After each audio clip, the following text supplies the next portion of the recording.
I wish you health, dear Ukrainians. Today, the entire day after the Russian strike, the elimination of the consequences continued in Zaporizhia, Kyiv region, and other regions.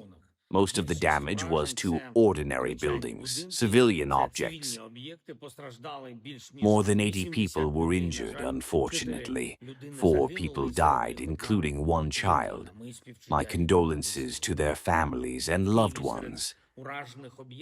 In Kyiv, among the affected facilities, the Strazeska Institute is a cardiology institute, one of the leading medical institutions in our country and our entire region in Europe. There are 2 dead there, significant damage to one of the buildings. The restoration should be as fast as possible, and the government should help with this. And in total, in Kyiv alone, there was damage at 32 locations. The Russian strike on Zaporizhia was extremely brutal. Fortunately, there were no fatalities, but there, in Zaporizhia alone, almost 40 people were injured that night. Everyone is being provided with the necessary assistance. I want to thank everyone involved in the rescue operations. Thank you to all our employees of the State Emergency Service of Ukraine, emergency services, doctors, nurses, police officers, and municipal services. There were also Russian strikes on energy facilities, and this is, unfortunately, a traditional Russian tactic. Russia is trying to hit Ukraine with a blackout this year as well. In fact, during these weeks, when the UN General Assembly was going on, Russia literally used every day, every hour, to strike at Ukraine. Very vile strikes. And that is what characterizes Russia. What they do, not what they say or send out various signals around the world. They have rejected all real peace proposals and deserve really tough pressure. We expect Europe to make decisions this week regarding such pressure, and the smallest new package of sanctions should be the 19th package. It is especially important that the sanctions hit Russia's trade, energy resources, and the entire infrastructure of the Russian tanker fleet hard. Moreover, there is now intelligence information that the Russians are using tankers to launch and control drones that they launch against European countries. This is further evidence that the Baltic Sea and other seas should be closed to Russian tankers, at least for the Shadow Fleet. We also count on strong steps from the United States of America.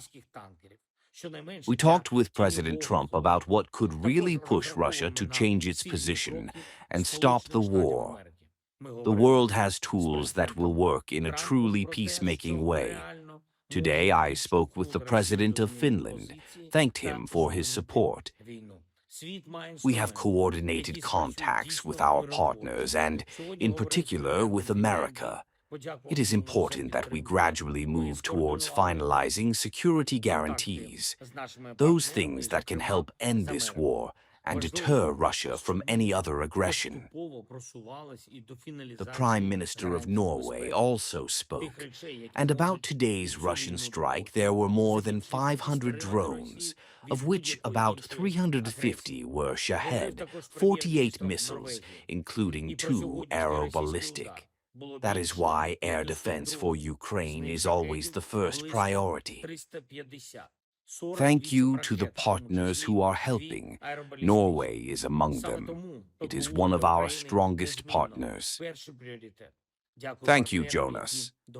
I spoke with Mark Rutte, NATO Secretary General, today, among other things, about our Pure program.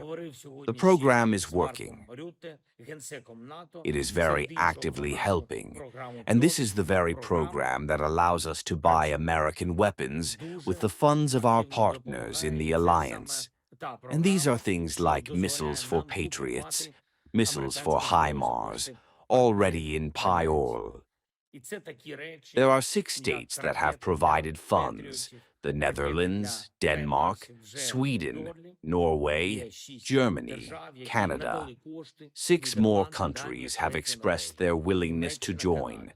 Lithuania, Latvia, Estonia, Luxembourg, Belgium, Iceland. Thank you all. This is what really helps. We will work together with our European friends for a week to implement the air defense agreements as soon as possible. Russia will definitely be held accountable for everything it does. Thank you to everyone in the world who helps Ukraine, our people, our state, our independence. Glory to Ukraine.